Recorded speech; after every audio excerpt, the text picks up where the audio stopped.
What's up guys, Hot Dog 1 here. Welcome to the top 5 most overpowered cars in Asphalt 8. And by overpowered I mean they are broken. If you use them in multiplayer you will always win. And these cars are simply broken. I'm not saying they need to be patched. I'm not saying that they should be nerfed to the shit out of them. But they are definitely overpowered. And they are worth mentioning. Now, as I'm making this video, I have a promotion in the game where my channel link is in the main page of the game. So, to the thousands of new people who are watching this video, welcome to my channel. It's pretty chill here, and I make all sorts of videos. This is just one of the many series I have. And join my streams. There's going to be one tomorrow. So, without further ado, let's get into our list of the top 5 most overpowered cars. So to start out the list, I'm going to call out some honorable mentions. Now, we have 2 cars to list today. The first one is the Renault Desire, and I say that because it has very large nitro speed, and especially at low ranks in multiplayer, it is really fast, and you will win most of the time, but the only problem it has is if you run out of that nitro, you're kind of deadlocked and you're going really slow. Now, the other honorable mention is the Mercedes-Benz Biome. Because when the Biome came out for the first time, it was lit. It was the undisputed B-Class King, and everyone had it. Everyone had it maxed out, and everyone was testing how far it could turn without drifting, and it was all crazy. But right now, the Biome's kind of dead, so it's not really used anymore. I mean, I see it in multiplayer, but there's definitely some better cars out there. So coming in at number 5, we have the Range Rover Evoque HSE Dynamic. Now, this car is one of the few cars, and I think it's one of 2 cars to have a positive fake speed in Asphalt 8. And what I mean by positive fake speed is that the car is actually going faster than what the speedometer says.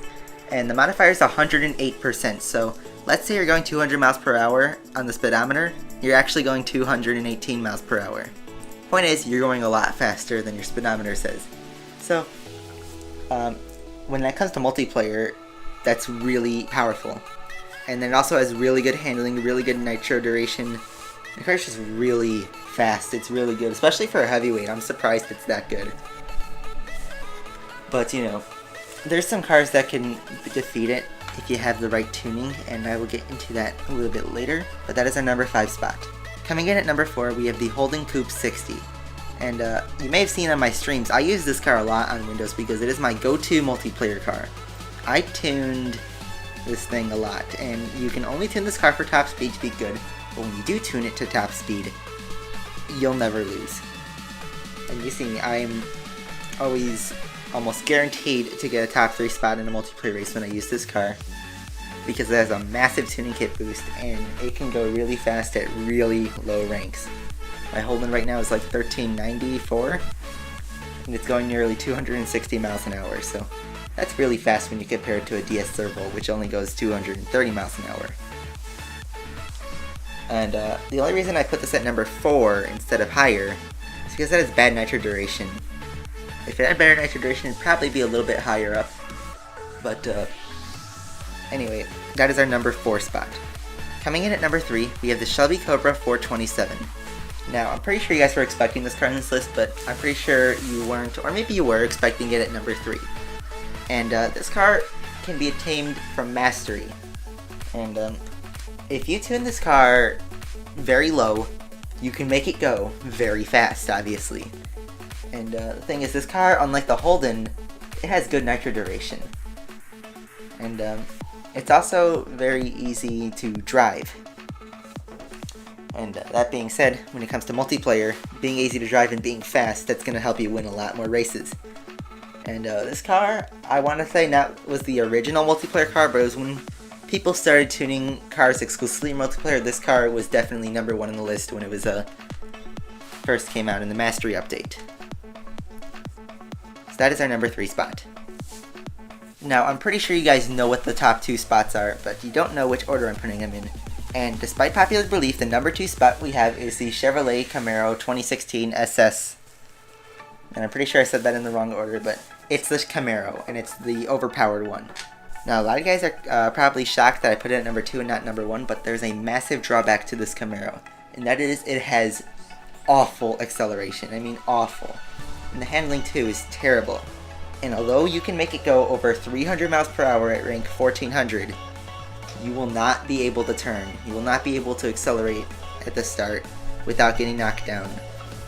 And that is why it's number 2. It is so bad at the start and on turns, but if you put it in a straight line, you are a tank. And I am literally saying that you are a tank. If you hit anything, you will not wreck. You will wreck everything in its path.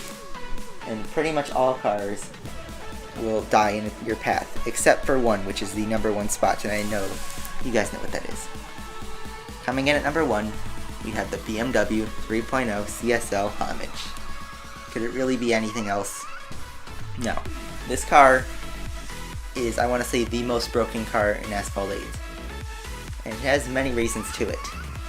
If you decide to multiplayer tune it, and pay the 12,000 tokens for it, you can be very dangerous, and I'm talking going 310 miles an hour around rank 1300, which is insane for such a car.